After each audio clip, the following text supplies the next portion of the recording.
आजमगढ़ में मंदुरी हवाई अड्डा के विस्तारीकरण के विरोध में संयुक्त मोर्चा उतर गया है। ग्रामीणों ने जुलूस निकालकर राष्ट्रपति, प्रधानमंत्री, मुख्यमंत्री को संबोधित ज्ञापन जिलाधिकारी के माध्यम से भेजा है। 3 नवंबर 2022 को जमीन मकान बचाओ संयुक्त मोर्चा और संयुक्त किसान मोर्चा के तत्वाधीन में अमर शहीद कुंवर सिंह उद्यान से ग्रामीणों ने जुलूस निकालकर राष्ट्रपति, प्रधानमंत्री, मुख्यमंत्री को संबोधित ज्ञापन जिलाधिकारी के माध्यम से भेजा है। ग्रामीणों ने कहा, जान दे देंगे लेकिन जमीन नहीं देंगे, लड़ेंगे और जीतेंगे। अंतर्राष्ट्रीय एयरपोर्ट का मास्टर प्लान वापस लो, किसी भी कीमत पर जमीन और मकान नहीं छोड़ेंगे। विस्तारीकरण के नाम पर भूमि अधिग्रहण वापस लो, सर्वे के नाम पर महिलाओं का उत्पीड़न बंद करो, दलित महिलाओं और ग्रामीणों के उत्पीड़न की न्यायिक जाँच कराओ, जमीन के लुटेरों वापस जाओ के नारे लगाए गए। मोर्चा के नेताओं से अतिरिक्त उप जिलाधिकारी नंदिता शाह ने वार्ता की। ग्रामीणों ने कहा, 12-13 अक्टूबर 2022 के दिन और रात में उप जिलाधिकारी सगड़ी कई राजस्व कर्मी,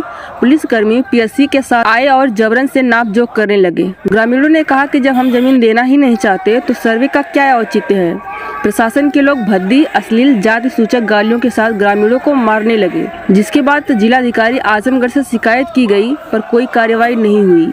पिछले 21 दिनों से जमुआ हईराम गांव में खीरिया की बाग में शांतिपूर्ण क्रमिक धरना जारी है, जहां जमुआ हईराम, कादीपुर हरकेश, हसनपुर, जिगना, करमनपुर, लच्छहरा, हिच्छनपट्टी, गदनपुर, जहरा पिपरी, मंदुरी आदि गाँव के महिला पुरुष भूमि अधिग्रहण की प्रक्रिया से असहमति दर्ज करा रहे हैं। ग्रामीणों ने मांग की कि विस्तारीकरण के नाम पर जमीन मकान के अधिग्रहण पर रोक लगाई जाए, मंदुरी एयरपोर्ट के विस्तारीकरण का मास्टर प्लान रद्द किया जाए। 12-13 अक्टूबर 2022 की रात शासन प्रशासन द्वारा महिलाओं, ग्रामीणों के उत्पीड़न की न्यायिक जांच कराई जाए। जिलाधिकारी धरना स्थल पर आकर लिखित रूप से दें कि जमीन अधिग्रहण नहीं होगा। संयुक्त मोर्चा के नेताओं ने कहा कि पिछले करीब 15 सालों से आजमगढ़ में मंदुरी हवाई अड्डा के लिए जो जमीन अधिग्रहित हुई है, उस पर न कोई विमान आया और न ही यहाँ से गया। अभी तक इसका उद्घाटन भी नहीं हुआ है और न ही आसपास के ग्रामीणों को कोई रोजी रोजगार या जीविकोपार्जन का कोई साधन उपलब्ध हुआ है। आजमगढ़ जैसे पूर्वांचल के जिलों से नौजवान रोजी रोटी की तलाश में ट्रेनों में जानवर की तरह ठूसकर मुंबई, दिल्ली, पंजाब, गुजरात, चेन्नई के शहरों में जाने के लिए मजबूर होते हैं। आवश्यकता तो यह है कि रेलों की यातायात क्षमता बढ़ाई जाए और बड़े पैमाने पर उद्योग धंधे खोले जाएं और खुदरा व्यवसाय को बढ़ावा दिया जाए। मोर्चे के नेताओं ने सवाल किया कि आजमगढ़ में एयरपोर्ट के विस्तारीकरण पर इतनी आतुरता क्यों है, जब हमारे जनपद से 100-200 किलोमीटर की दूरी पर वाराणसी और अयोध्या में अंतर्राष्ट्रीय हवाई अड्डे हैं। आरोप लगाया कि सार्वजनिक क्षेत्रों को निजी हाथों में बेचा जा रहा है। उसी तर्ज पर किसानों की जमीन मकान छीनकर कंपनियों के हाथों में बेचने की साजिश की जा रही है। इसके बारे में हमने बातचीत की, सुनिए क्या कहा उन्होंने। हम लोग वहाँ पे शहर में ज्ञापन देने के लिए अमर शहीद कुंवर सिंह उद्यान में इकट्ठे हुए और वहाँ से जुलूस लेकर और जिलाधिकारी को ज्ञापन देने गए।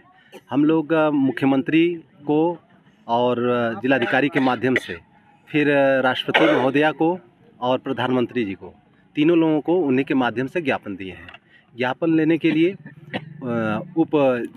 अतिरिक्त उप जिलाधिकारी जो नंदिता शाह जी हैं वह ली और उन्होंने आश्वासन दिया कि आप लोगों का हम ज्ञापन स्वीकार करते हैं बतौर सम्मान के साथ।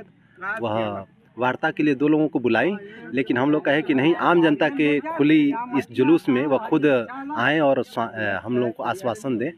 तो उन्होंने आकर और ज्ञापन लिया, ज्ञापन को हम लोग पढ़े और स्वीकार की।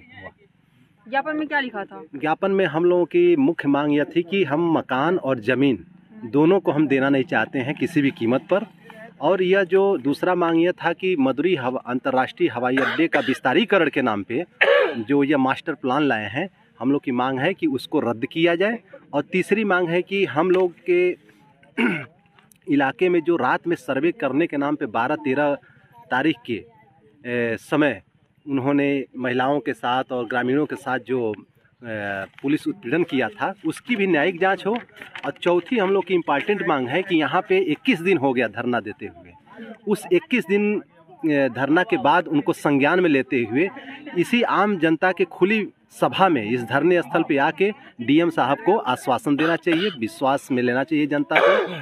और वो तमाम पुलिस जो उत्पीड़न है या चोरी छिपे जो सर्वे है, इस चीज़ के लिए माफ़ी भी मांगना चाहिए। और उसके साथ साथ यह मास्टर प्लान को रद्द करने का यहाँ पे संतुष्ट करना चाहिए कि यह हम वापस लेने जा रहे हैं। तो आज के लिए बस इतना ही। अगर वीडियो अच्छी लगी हो तो लाइक करेगा, शेयर करेगा और कमेंट करके बताइएगा कि वीडियो कैसी लगी। अगर आप मेरे चैनल पर नए हैं तो प्लीज़ सब्सक्राइब कर लीजिएगा। वीडियो देखने के लिए बहुत बहुत शुक्रिया।